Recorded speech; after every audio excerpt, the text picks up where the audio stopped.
Hello, everybody. I'm Miss Reed with another cool book to help you succeed.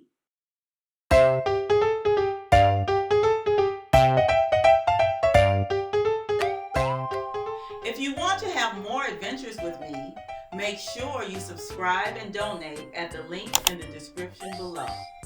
Today's book is Martin Luther King Jr. and the March on Washington. Martin Luther King was a famous speaker, and he advocated for change with his words and not weapons. Today, I'm going to read you a story about his famous March on Washington.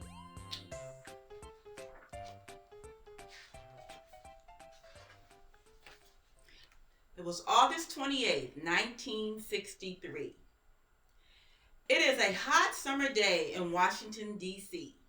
More than 250,000 people are pouring into the city. They have come by plane, by train, by car, and by bus.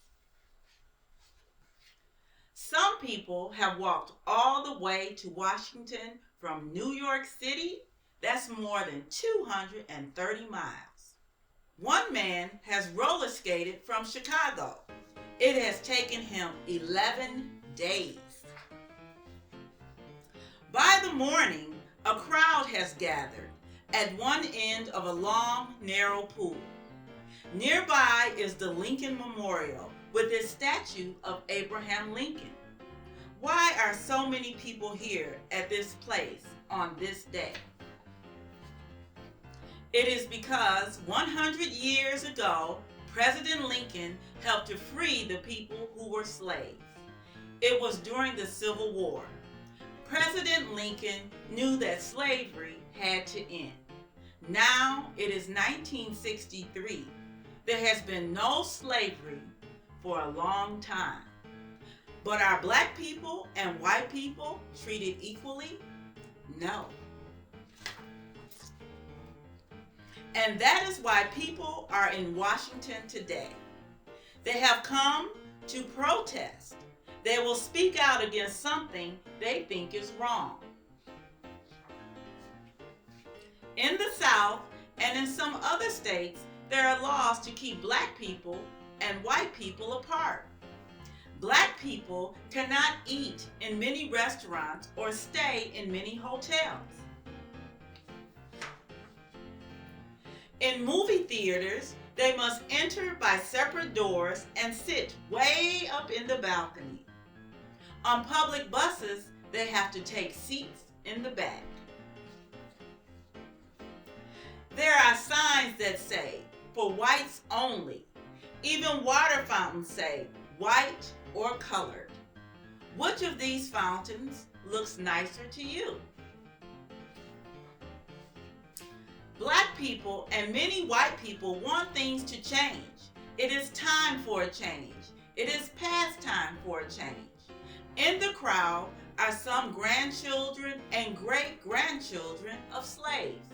Many of these people have been part of protests before.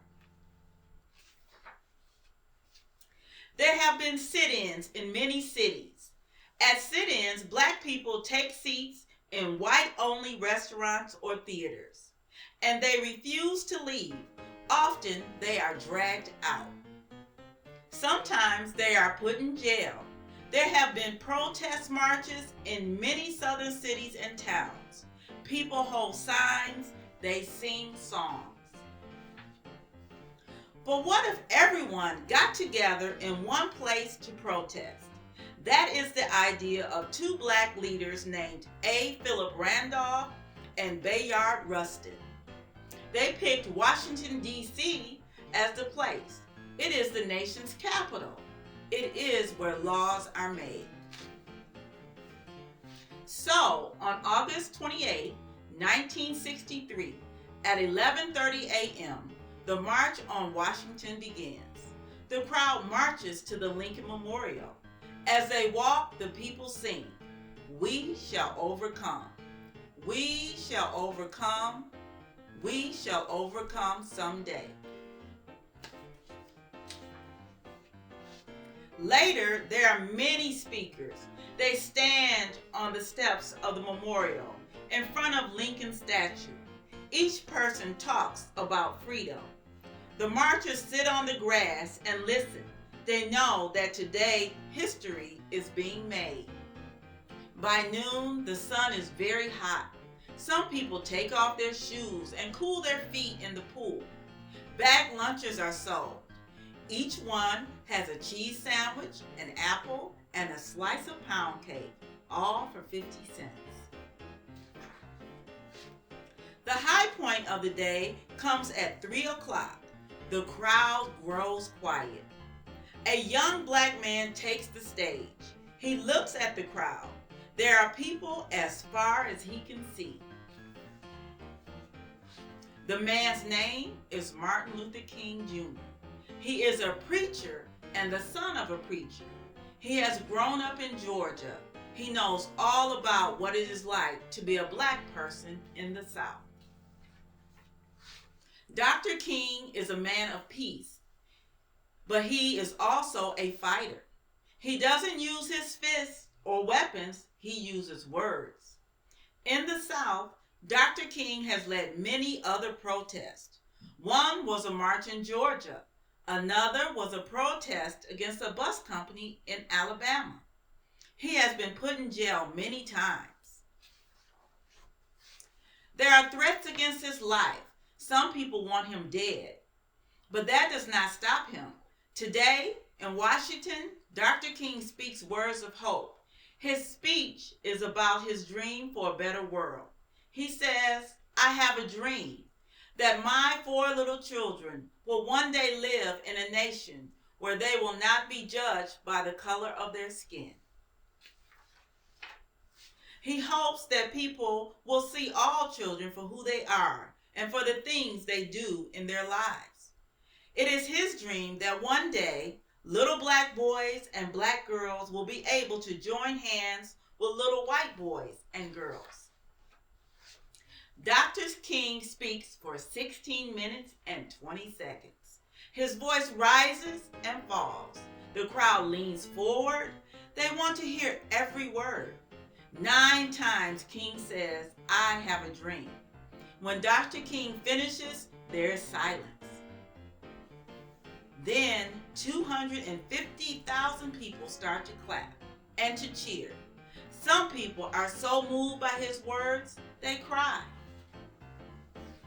People all around the world watch Martin Luther King Jr. on TV.